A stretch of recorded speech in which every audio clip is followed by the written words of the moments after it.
Oke, soal selanjutnya, suatu muatan negatif Q, ini ada muatan negatif Q di sini ya. Oke, dengan massa M ya, masanya M. Oke, karena punya gaya berat, dia punya massa, berarti dia punya gaya berat M kali G ke bawah ya, ini W. Itu. Dia bergerak secara konstan dengan kecepatan V ke kanan. Oke ya, lihat gambar ini.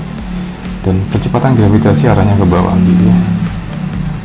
Tunjukkan bahwa Y, oke ini Y adalah besarnya simpangan ya, tapi yang arah vertikal itu ditunjukkan oleh bla bla bla, di mana X ini di sini X ini adalah ini jarak mendatarnya ya, jarak mendatar ini X gitu, tapi simpangan vertikalnya adalah Y.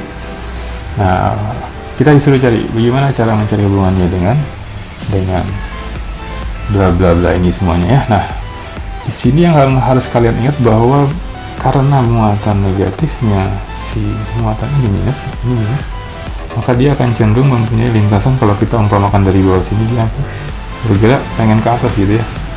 Oke, salah satunya mungkin nempel di sini. Tapi tidak semudah itu, karena apa? Dia punya berat dan punya gaya berat yang arahnya ke bawah. Berarti dia dapat pengaruh apa? Tarikan gaya listrik yang arahnya ke atas ya, walaupun lintasannya melengkung ya, tapi dia makanya dapat pengaruh gaya listrik sekaligus bergerak ke kanan gitu. Jadi pengaruh gaya listrik yang vertikal ke atas dan bergeraknya ke kanan, ini mengakibatkan bentuk lintasannya yang melengkung seperti itu. Nah, kalian nanti tidak usah pusing sebenarnya melihat bentuk lintasannya. Kalian bayangkan aja bahwa pada lintasan mendatar dia konstan kecepatannya ya. Oke, berarti kita dapat nih waktu yang dibutuhkan dari ujung sini ya, menempuh lintasan X dari X sama dengan 0 sini sampai X sama dengan dia menyentuh di sini. Oke, itu berapa waktunya gitu. Jadi waktunya ternyata adalah X dibagi V ya nggak? Oke, kalau bingung ya V sama dengan X per T ya. Berarti kalau kita mau nyari T ya kita tinggal silang ya, T nya ke atas, V nya ke bawah tukeran. Oke, nah kalau sudah nggak bingung berarti sekarang kita mau nyari bagaimana bentuk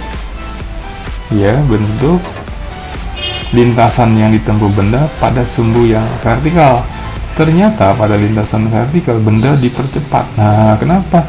Ada percepatan G yang ke bawah dan ada gaya listrik yang ke atas gitu. Jadi nanti kita dapat di sini percepatan totalnya. Oke, ini namanya percepatan total.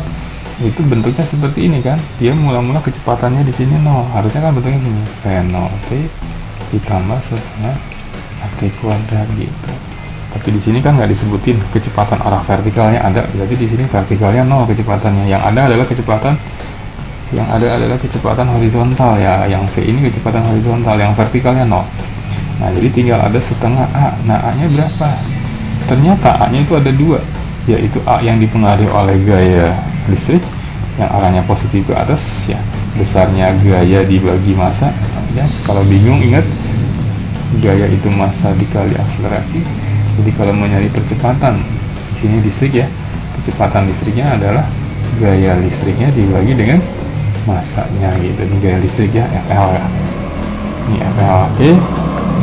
Nah, dikurangi dengan percepatan gravitasi yang arahnya ke bawah gitu. Karena yang satu ke atas positif, yang satu ke bawah negatif, dikali T kuadrat. Nah, T nya kan kita udah dapat ini, F dibagi V di kuadratin. Oke, ini nolnya nggak usah ditulis, setengah. Nah, VL ini gaya listrik itu ternyata apa? Muatannya dikali medan di antar dua plat ini gitu ya.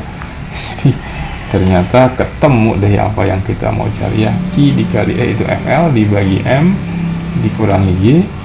Oke, dalam kurung, untuk kurung X per V kuadrat ya. Sama persis dengan yang ingin dibuktikan oleh soal